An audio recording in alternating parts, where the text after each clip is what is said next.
যে গত দুদিন আগে যে চুরির যে ঘটনাটি ঘটেছে সেটি যখনই আমাদের নির্দেশে এসছে এবং আমাদের এখানে নির্বাহী পরিচালক রয়েছেন আমাদের এনএসসির, তাকে নির্দেশনা দেওয়া হয়েছে যেহেতু এখানে যিনি প্রশাসকের দায়িত্ব পালন করছেন তিনিও নতুন এসছেন, বাট এখানে যারা সিকিউরিটি গার্ড সহ যারা স্টাফ রয়েছেন তাদের যে কাজের প্রতি যে অবহেলা আমি দেখেছি, তাৎক্ষণিকভাবে তাদেরকে বদলির নির্দেশ দেওয়া হয়েছে এবং এখানে আমরা পরবর্তীতে যাদেরকে এখানে দায়িত্ব দেওয়া হবে তাদেরকে ভালো করে ব্রিফ করে দেওয়া হবে। পাশাপাশি এখানে জনবল বাড়ানোর জন্য ইতিমধ্যে নির্দেশনা দেওয়া হয়েছে যে সিকিউরিটি গার্ড থেকে শুরু করে এবং স্থানীয় যে থানার যারা রয়েছেন মুগদা থানার আওতাধীন তাদেরও পুলিশের সহযোগিতা নিয়ে আমরা যাতে এখানে কোনো মাদকের আঁকড়া বসতে না পারে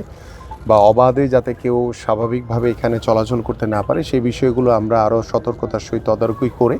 আমরা চেষ্টা করব যে কমলাপুর স্টেডিয়ামকে ইতিমধ্যে আমাদের বাংলাদেশ ফুটবল ফেডারেশনের কাছে আনুষ্ঠানিকভাবে আমরা হয়তো এখন হস্তান্তর করিনি, বাট আমরা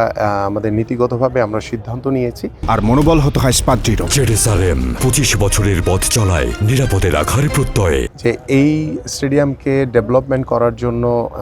ফিফার একটি অনুদানে বাংলাদেশ ফুটবল ফেডারেশন ইতিমধ্যে আমাদের কাছে যেভাবে প্রস্তাবনা পাঠিয়েছে এবং আমরা এগ্রি করেছি, আমরা খুব দ্রুতই ফুটবল ফেডারেশনকে এই কমলাপুর স্টেডিয়াম আনুষ্ঠানিকভাবে বুঝিয়ে দিয়ে আমরা আশা করি যে তাদের যে দায়িত্ব রয়েছে আমাদের খেলোয়াড়দের ড্রেসিং রুম থেকে শুরু করে খেলোয়াড়দের থাকার যে ব্যবস্থাপনা এবং স্টেডিয়ামের আশেপাশে যে পরিবেশগত যে সমস্যাগুলো রয়েছে সেগুলো আমরা তারা তাদের মতো করে করবে এবং ডেফিনেটলি যেহেতু স্টেডিয়ামটি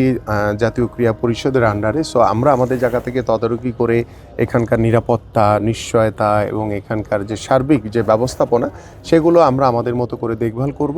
ইনশাল্লাহ। আমরা আশা করছি এবং এখানে গ্যালারির যে পাশে কয়েকটি গেট রয়েছে আপনারা দেখছেন যে সেখানেও মানে নিরাপত্তাহীনতার কারণে সেখানে দেখা যায় যে অনেকেই মাঠের ভিতরে ঢুকে যায় এবং এখানে মাদকের যে একটি সংখ্যা আমরা দেখছি সেগুলোকে আমরা আরও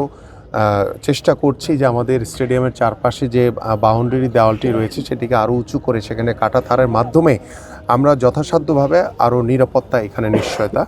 প্রদান করার জন্য বদ্ধপরিকর এবং ইতিমধ্যে নির্দেশনা দেওয়া হয়েছে। ইনশাল্লাহ আমরা দ্রুত সময়ের ভিতরে এই কাজগুলো কার্যকর করতে পারবো বলে আমরা বিশ্বাস করি।